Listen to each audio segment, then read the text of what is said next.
Ndugu wa Tanzania, napenda kutumia fursa hii kuwakumbusha kwamba Watanzania tujaribu kujenga utamaduni wa kufuatilia mambo mazito yanayotuhusu sisi.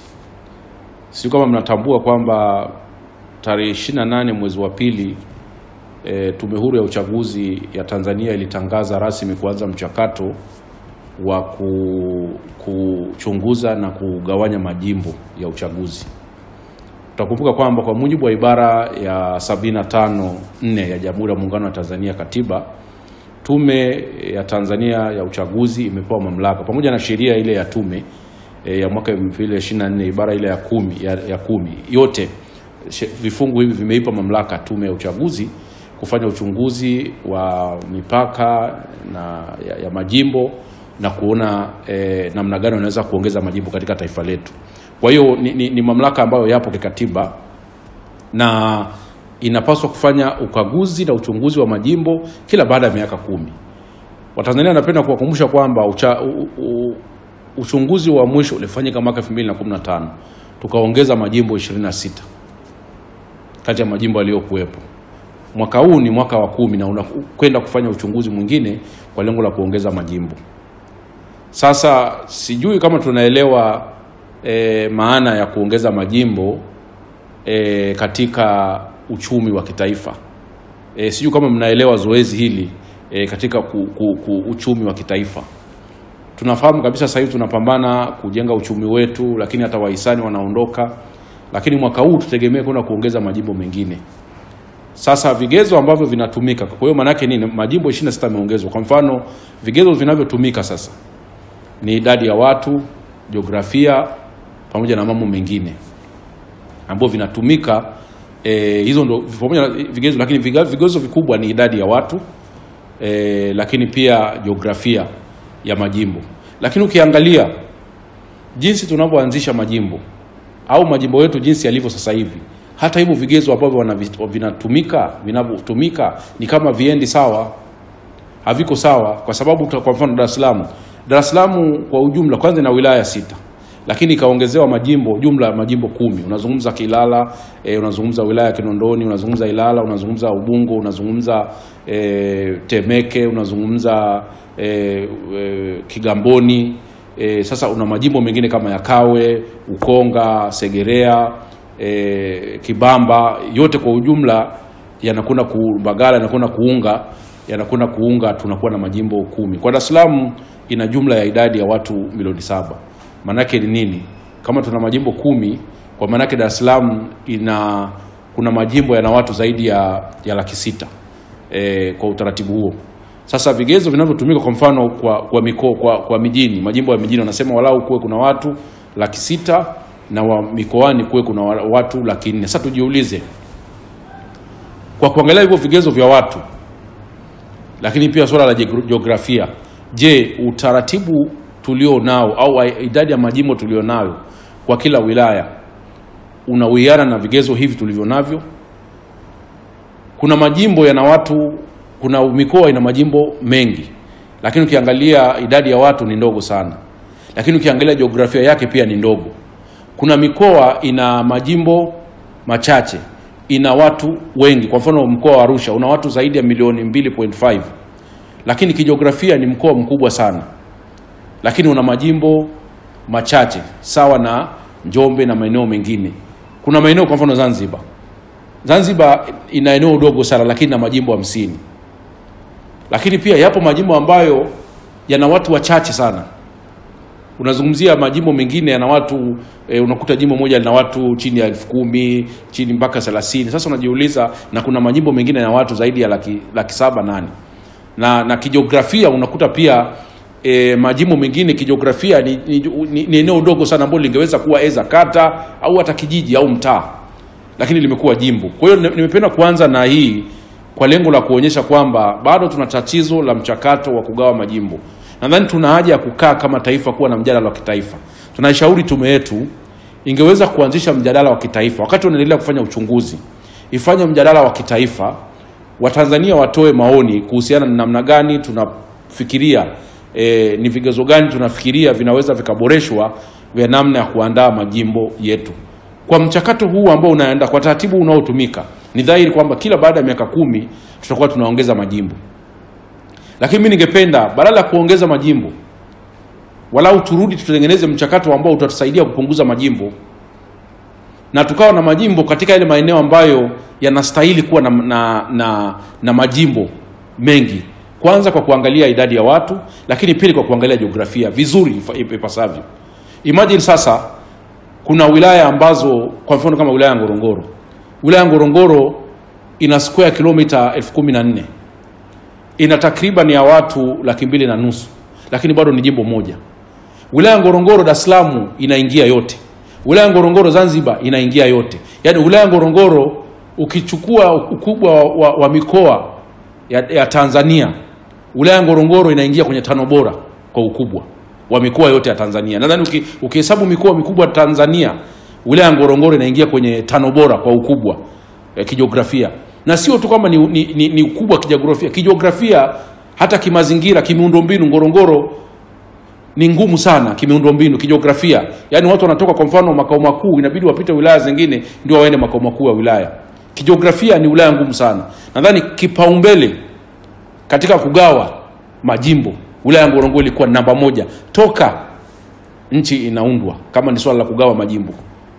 Lakini leo tunazungumza wilaya ya Ngorongoro na ukubwa huo ulionao, tunazungumza mbunge mmoja ambaye anatumia zaidi ya kilomita 200 kutoka kata moja kwenda kata moja. Mbunge wa Ngorongoro akitoka Kakesio aende Ngusoro Sambu Loliondo anakwenda zaidi ya kilomita 200. Anatumia takriban siku nzima kufika katika eneo. Sasa hilo ni jimbo moja ambalo sidhani kama hata linafikiriwa kutengwa au kugawanywa.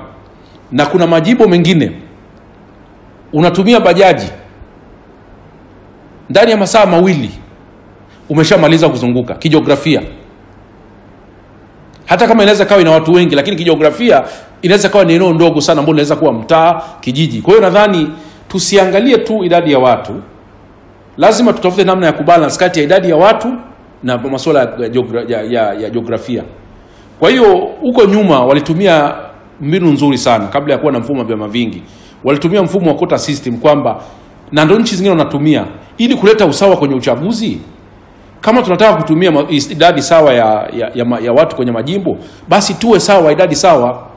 Tusiwe na jimbo ambalo lina watu 800 na tuwe na jimbo lina watu 5,000 au 10,000.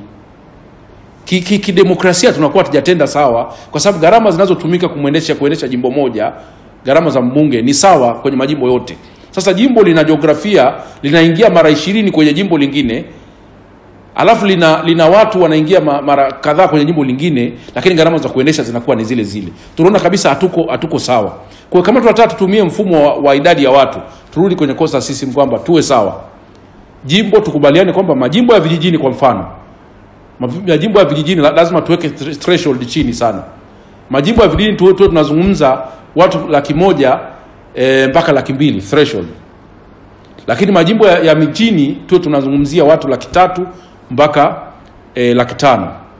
Sasa kitokea jimbo halijafikisha hao watu, hilo halifai kuwa jimbo, na tuone kwa usawa, ili mtu anayekuwa kwenye jimbo A akipiga kura na watu walioko kwenye jimbo B wakipiga kura watakuwa wako sawa. Maana yake tutakuwa tuna watu kuna jimbo la Kawe 300,000 wanapiga kura na watu jimbo la Temeke 300,000 wanapiga kura.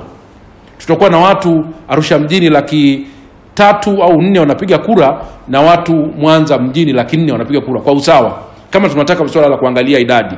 Lakini kama hatutaki, basi tuangalie jiografia kwamba ni nini kinafanya, kwa sababu ni ipi ya kumpa jimbo mbunge, kwamba kama tatizo ni watu yani kama tatizo kwamba watu ni wengi, tusiache kuangalia pia jiografia. Watu wanaweza kuwa wengi lakini kijiografia ni manageable. Kwa mfano watu wa Ngorongoro wanaweza kawa ni wachache kwa watu wa Dar es Salaam, lakini Dar es Salaam kijiografia inazunguka, yani ni rahisi mtu hata kuwa mjumbe, yani hata kuwa na mbunge mmoja Dar es Salaam, kwa sababu ni rahisi kuzunguka Dar es Salaam kwa siku moja ukamaliza. Lakini Ngorongoro pamoja na kwamba ina watu wachache, lakini kijiografia ni ngumu kuizunguka kwa sababu ya kijiografia, yani kwa kijiografia yake ni ngumu. Kwa lazima tuangalie hizo factor, tusiangalie tu swala la population. Dar es Salaam ndio ina watu wengi. Lakini Dar es Salaam ni rahisi sana mbunge kufanya kazi, kwa sababu anaweza kuzunguka jimbo moja kwa siku nzima kwa gharama ndogo tu, hata kupanda daladala, kupanda bajaji. Lakini kule Ngorongoro unahitaji kuwa na cruisers si zaidi ya 2 kuzunguka jimbo zima, kwa sababu jiografia, mazingira mabovu. Kwa lazima tuangalie vigezo vingine vingi ambavyo tunavitumia. Kwa hiyo mshauri wetu ni sasa, katika kufanya hivi itatusaidia. Tukifanya hivyo, tukifanya uchambuzi wa namna huu, tutajikuta kwamba tutapunguza majimbo mengi na tutaongeza majimbo yale maeneo yanayostahili kuongezwa majimbo tu. Kwa mfano eneo la Ngorongoro na maeneo mengine ambayo ni makubwa kijiografia, ambayo mbunge atakuwa na kazi kubwa ya kuzunguka. Kwa hiyo vigezo vya watu tuendelee kuvioanisha na vigezo vya jiografia, kwa sababu hivi ndio vigezo vikubwa sana ambavyo vinapaswa kutumika wakati wa kuandaa majimbo. Kwa hiyo kama tunaweza kufanya assessment kwanza, majimbo tulionayo kwanza tufanye assessment, tufanye mjadala wa kitaifa. Je, tuna haja ya kuwa na majimbo mengi kila baada ya miaka 10 kuongeza majimbo? Tuliongeza majimbo 26 2015. Hatujui mwaka huu tunakwenda kuongeza mangapi. Na katika kuongeza hivyo, mengine atakuwa naongezwa kisiasa, kwa sababu tu watu fulani wana influence na kufanya maeneo mengine ambayo yanastahili kuwekewa majimbo yakakosa kuongezewa, kwa sababu pengine yanakosa influence au yanakuwa na maslahi mengine. Kwa hiyo kwa maana hiyo nini? Kwa sisi watu wa Ngorongoro, kwenye magrupu yetu wanahoji, na mimi naomba niwasemee watu wangu wa Ngorongoro, wanahoji kwamba kwa nini na sisi sasa tusianze kufikiriwa kuwa na majimbo mawili. Ngorongoro nimesema ina square kilomita 14,000. Ina tarafa 3. Tarafa hizi 3 zinagawana hizo square kilomita 14,000, ambayo hizo square kilomita 14 Dar es Salaam inaingia mara 10. Zanzibar inaingia mara 8. Yaani maana yake Unguja na Pemba kwa Ngorongoro. Tuna kila sababu ya wilaya Ngorongoro kufanywa majimbo mawili. Jimbo la ambalo lingine litakuwa linaangalia upande wa tarafa ya Ngorongoro, ambayo ina nusu ya idadi ya watu, lakini pia ina nusu ya ukubwa wa square kilomita takriban 8,000 kati ya hizo 14,000. Na jimbo la pili likachukua tarafa ya Sale na Loliondo, ambayo wakazi wake wanakuwa nao ni nusu, zaidi ya nusu ya wakazi wote wa wilaya ya Ngorongoro, na square kilomita nusu kwa ujumla. Kwa hiyo sasa nadhani tukifanya hivyo tutakuwa tumelitendea haki jimbo la Ngorongoro, wilaya ya Ngorongoro ibakie kuwa wilaya moja, lakini yawe na majimbo mawili kwa ajili ya kusaidia masuala ya kuwafikia wananchi na masuala mengine ambayo yanahusiana na maendeleo kwa wananchi kama wale. Kwa hiyo kwa leo sasa tunapenda kuwaambia tume yetu ya uchaguzi inapofanya uchunguzi, sijui kwamba lazima watu wapeleke maelezo au wanafanyaje au wao wanaamua, lakini sasa tuseme na sisi rasmi watu wa Ngorongoro tunaiomba au kuitaka tume ianze kufikiria wilaya ya Ngorongoro kutengeneza majimbo mawili katika majimbo anayokwenda kuyatengeneza, kwa sababu tuna sababu nyingi za kufanya hivyo, hasa sababu za watu, lakini pia sababu za kijiografia, ambayo ndio sababu kubwa ya msingi sana ya kijiografia. Sio tu kwamba jimbo ni kubwa, jimbo kijiografia ni ngumu kufikika. Hakuna barabara, mazingira magumu. Mambo ya wakati mwingine kutokana na kwamba pia ni hifadhi, kuna maeneo mengi unakuta muda fulani ukifika huwezi kutembea. Kwa hiyo ni muhimu kulifikiria hili na tunalileta sasa rasmi, ombi letu rasmi, na wana Ngorongoro wenzangu nadhani wataendelea kushinikiza hili, kushauri hili, kuona umuhimu wa kuwa na majimbo mawili katika wilaya ya Ngorongoro. Asante. Lakini pia kuna watu ambao wanafikiri kuna sababu pia za kisiasa. Kwa mfano kama jimbo la Mbeya na yenyewe linagawanywa kule kwa Kiriaksa. Kuna watu ambao wanatoa maoni tofauti wakiona kwamba ugawaji wa majimbo pengine kuna watu ambao wanatakiwa kuongezwa kwenye mifumo ya uongozi. Hilo pia unalionaje? Asante mwandishi kwa swali lako. Ni kweli kwamba wakati mwingine kama nilivyokushasema majimbo haya yanagaiwa kisiasa. Kuna watu wameshafanya calculation kiushindani wanaweza wasishinde katika majimbo fulani. Hilo pia linaweza katika kikanuni za kugawa hazipo, lakini nyuma ya pazia hizo zimekuwa zikana. Ndio maana utaona majimbo yanayoongezwa kati hata yaliyoongezwa 2015 ni yale ambayo unakuta wanasiasa ndio walikuwa na msukumo, wenye influence.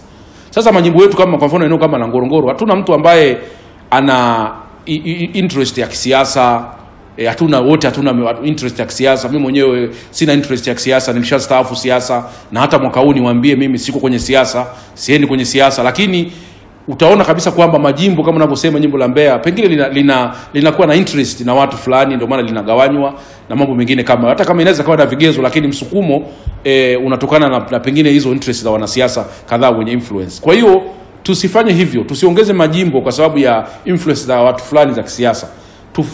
Tuongeze majimbo kwa sababu kuna vigezo vya kiutawala, kuna vigezo vya kimsingi kwa lengo la kuwafikishia maendeleo wale wananchi katika maeneo husika, kwa lengo la kuwasaidia wananchi waweze kupata maendeleo haraka. Kama vigezo vya kijiografia na vya idadi ya watu vinashabiana, vinaendana sawa, basi kuna haja ya muhimu ya msingi ya kufanya hivyo. Na wilaya ambayo inaweza ikawa ni mfano wa kuigwa kwa sababu idadi ya watu lakini pia jiografia ya kule vinaendana kwa pamoja, kuna umuhimu wa kuwa na majimbo mawili katika wilaya ya Ngorongoro, na tusigawe majimbo mengine kwa sababu tunawatafutia watu ubunge. Badala yake ikiwezekana tufanye assessment, tupunguze majimbo yaliyoko ili kupunguza gharama za kuendesha taifa letu. Gharama za kuendesha taifa letu ni kubwa sana. Na hata ikiwezekana, kwa mfano, hata hizi wizara tunaweza kupunguza wizara zikawa chache sana. Unaweza kuunganisha baadhi ya wizara na tukawa na wizara chache sana katika taifa letu.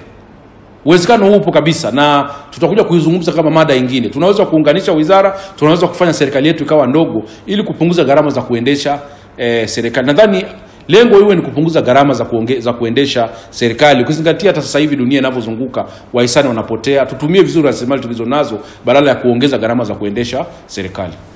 Sawa.